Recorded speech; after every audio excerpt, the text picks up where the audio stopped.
मुस्लिम vote bank और मजबूत करने की चाहत, मुख्तार अंसारी को श्रद्धांजलि देने के मायने। नमस्कार, मैं हूं समर्थ श्रीवास्तव और आप देख रहे हैं चुनाव आज तक।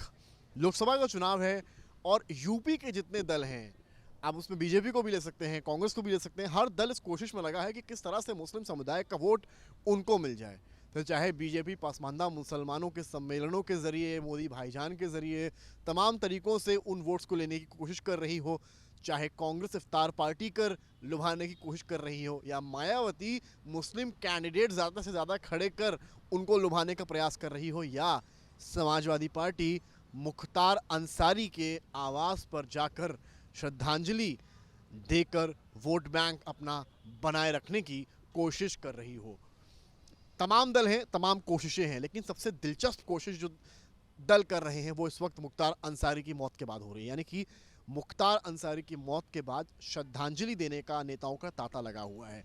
मुस्लिम कहते हैं, मुस्लिम वोट बैंक उसी के इर्द गिर्द आता है। पूर्वांचल का जो जो इकट्ठा मुस्लिम वोट है वो आपका गाज़ीपुर, मऊ में सीमित है, और गाज़ीपुर का जो मोहम्मदाबाद है जहां मुख्तार अंसारी का घर है, फाटक कहते हैं इसको, उस जगह तो मुस्लिम आबादी कहीं ज़्यादा घनी है। कहते हैं वहाँ का तो हिंदू वोट भी कुछ जो है वो मुख्तार अंसारी के फेवर में जाता है।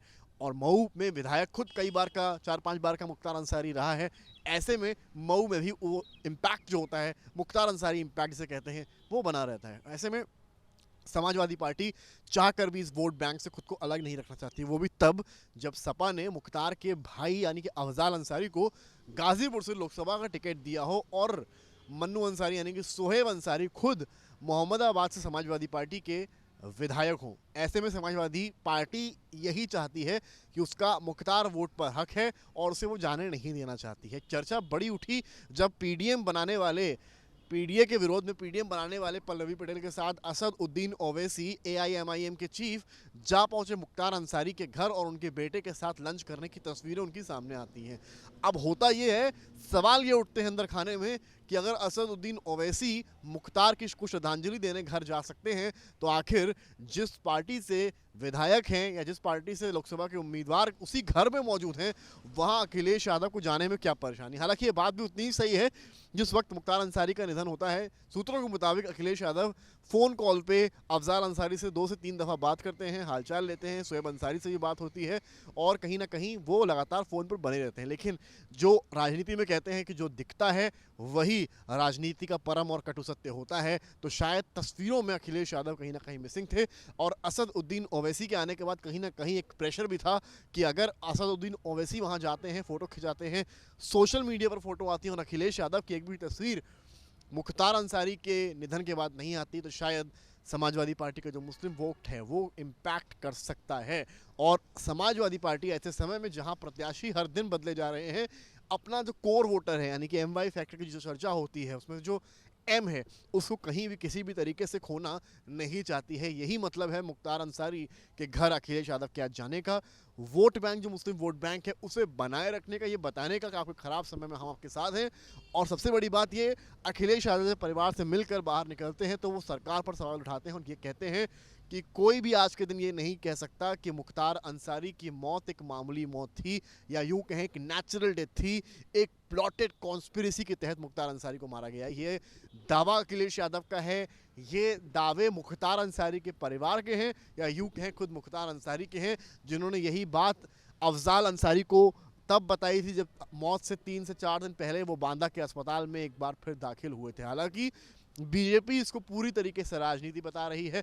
यूपी के डिप्टी सीएम केशव मौर्य कह रहे हैं कि अखिलेश यादव का वहां जाना संपूर्ण राजनीति है, मुस्लिम वोट बैंक को बचाए रखने की और कुछ भी नहीं है। तो पलटकर समाजवादी पार्टी बीजेपी से भी ये सवाल पूछ रही है कि ओम प्रकाश राजभर जो आपके कैबिनेट साथी हैं, उनके बेटे अब्बास अंसारी विधायक सुभाषपा से ही हैं, तो कहीं ना कहीं तो वहाँ पर बीजेपी का जाना भी बनता ही था। लेकिन ये सवाल जवाब, ये पासिंग द बक जो अंग्रेजी में कहते हैं, वो दोनों ही दलों के बीच में जारी है।